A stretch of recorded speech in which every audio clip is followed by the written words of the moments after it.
Summer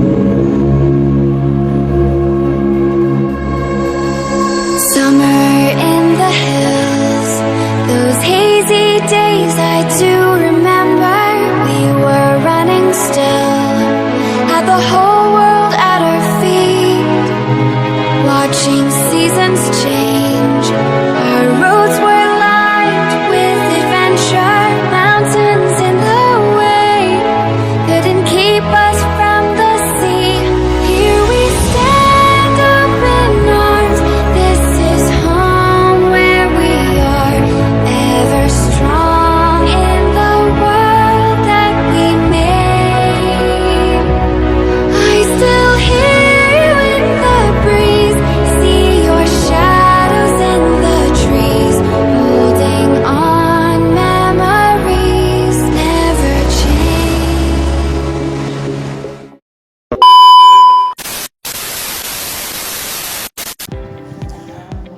Assalamualaikum warahmatullahi wabarakatuh. Selamat sore semuanya. Sebelumnya perkenalkan, nama aku Muhammad Nazamuddin Fikri dari Universitas Bengkulu dengan NPM C1 C024049.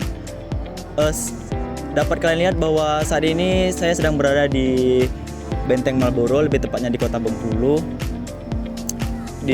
pada hari Sabtu jam 3.20 ya, sepertinya. Pada video kali ini saya akan menunjukkan kepada kalian suasana atau kondisi Benteng Marlboro pada sore hari. Seperti yang dapat kalian lihat bahwa walaupun hari sudah menjelang sore ya, tapi nampaknya semakin ramai para wisatawan yang berkunjung ke Benteng Marlboro ini.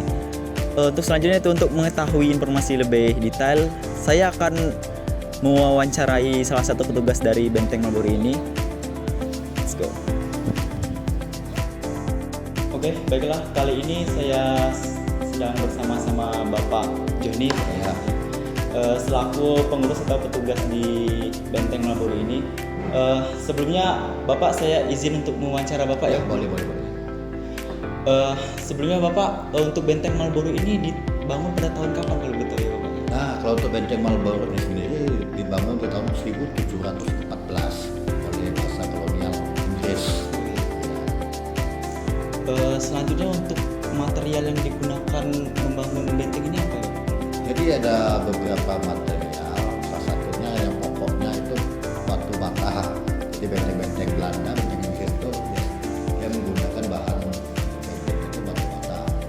Tapi untuk bahan perekatnya, kalau sekarang kita mengenal semen, kalau zaman dulu nggak ada, kita tidak menggunakan semen. Yang mereka gunakan untuk merekatkan batu bata ataupun melapisi dinding bentengnya menggunakan bahan batu kapur. Jadi kayak bumping, kayak batu bata yang pecah itu kan digiling halus, diaduk sama batu kapur itu sendiri. Itulah untuk perekat.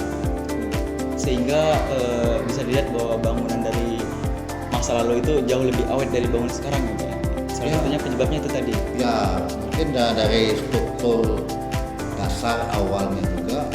Karena bangsa-bangsa Eropa itu kan mereka itu kan membuat bentengnya sekaligus rumah perlindungan bagi mereka. Jadi mereka harus membuatnya Sekokoh mungkin gitu. Ya. Kalau untuk tujuan awalnya, sebenarnya tujuan dibangun benteng ini dulu itu untuk apa tujuannya? Jadi Benteng Marlboro ini sebagaimana benteng-benteng lain yang ada di Nusantara. Jadi mereka itu baik Inggris maupun Belanda, mereka membuat benteng ini untuk pos dagang, kantor dagang. Jadi pada waktu itu kan mereka kan keluar dari negara sendiri menuju ke negara lain, tepatnya khususnya di Nusantara. Mereka kan mencari sumber rempah. Jadi memang benteng ini jadikan kantor dagang untuk dagang. Sekaligus untuk tempat berlindung gitu. Iya, bertahan betul. Bapak. Iya, karena dan mereka kan ada sekaligus dapat izin juga kan, nggak bisa mereka sembarangan. Benteng Marlboro ini juga harus mendapatkan izin juga, karena kita punya toko-toko Bengkulu ini mereka berizin. Nah, itu kan dapat juga mereka membangun ini. Kalau boleh tahu, apakah ada tokoh-tokoh penting yang pernah terlibat di benteng ini Bapak, atau berkunjung atau gimana gitu? Kalau tokoh-tokoh penting ya banyak. Jadi dari presiden-presiden kita dulu udah pernah. Saya masih mohon maaf ya kalau saya ingat, kayak Bapak kita yang pertama Iya. Pak Soekarno, Bung Karno pernah di benteng ini. Bukan beliau tuh di benteng ini dipenjara oleh kolonial Belanda pada waktu itu. Beliau tuh memang ada namanya status wajib lapor. Karena beliau juga tahanan politik ataupun pendalaman asal pengasingan dan diawasi oleh Belanda. Kedua, seperti wakil presiden berikutnya. Terakhir yang kesini sebagai tokoh besar juga termasuk mantan presiden Republik Indonesia Bapak Susilo Bambang Yudhoyono ke sini. Jadi banyak sih yang datang ke benteng ini karena mungkin daya tariknya kan. Iya. Daya tarik dan apalagi benteng ini benteng satu-satunya benteng Inggris yang ada di Nusantara. Iya. Sama sumber sejarahnya gitu Pak ya. Ya, sumber sejarahnya sangat luar biasa. Untuk selanjutnya, apakah ada mitos-mitos terkait benteng ini untuk masyarakat sekitar Bapak di sini?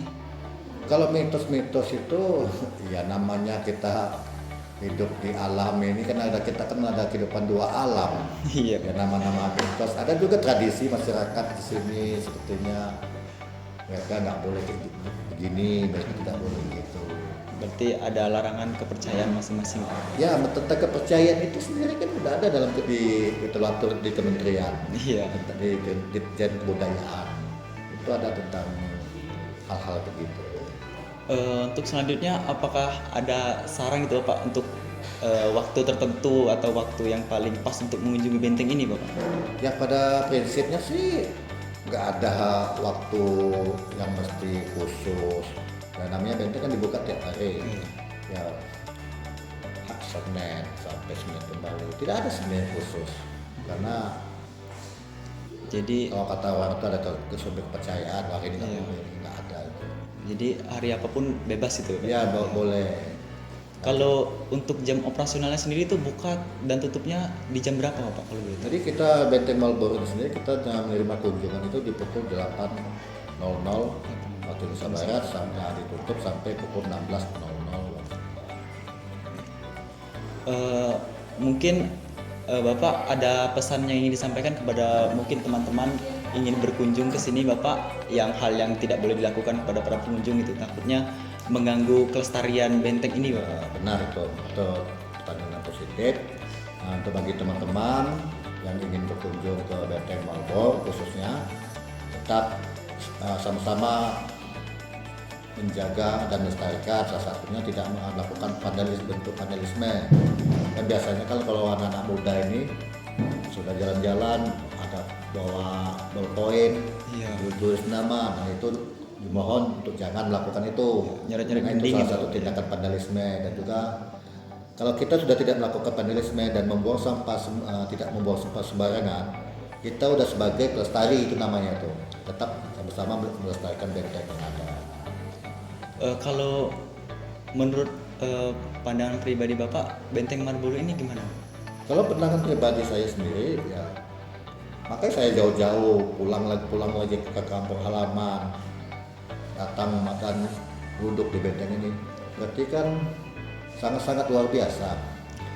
Nah, disinilah kayanya sejarah, dari baik sejarah perjalanan bangsa-bangsa Eropa di sini, dari belajar tentang struktur yang di benteng ini, itu sangat-sangat luar biasa bagi saya dan juga bagi masyarakat sekitar. Bisa dia memanfaatkan kedatangan dengan adanya Benteng Marlborough. Banyak masyarakat sekarang di sekeliling saya lihat udah berniaga mencari sumber penghasilan baru gitu. Baiklah, mungkin cukup itu saja wawancara pada hari ini. Kepada Bapak Jo kami ucapkan terima kasih ya Pak ya. Ya sama-sama. Saya sedang bersama dengan Mbak siapa Pak kalau boleh tahu? Meta. Oke Mbak Meta. Sebelumnya saya ingin bertanya nih Mbak, hal apa yang membuat Mbak mengunjungi Benteng Marlborough ini sebelumnya kalau boleh tahu? Secara pribadi saya suka sejarah. Ya, jadi karena saya suka sejarah juga, saya juga suka melihat barang-barang antik, barang-barang lama peninggalan kayak gitu. Dimana setahu saya cuma bisa ngeliatnya di sini juga. Jadi saya suka mengunjungi ini. Terus saya juga suka suasana Benteng Marlborough. Jadi kalau dilihat suasana ini yang dapat Mbak lihat itu seperti apa, Mbak? Suasana, kalau untuk suasana di Benteng Marlboro saya lihatnya tenang, mungkin karena nyebrangin aja dekat pantai juga, jadi enak aja kalau mau cari suasana yang tenang-tenang atau bantu untuk bikin tugas juga bisa di sini. Jadi buat relax gitu, Mbak ya? Iya, relax. Itulah. Mungkin sekian aja. Terima kasih ya, Mbak. Ya. Baiklah, mungkin itulah video yang dapat saya berikan. Lebih kata saya mohon maaf, jika ada salah kata saya mohon ampun. Saya akhiri wabillahi taufiq wal hidayah. Wassalamualaikum warahmatullahi wabarakatuh.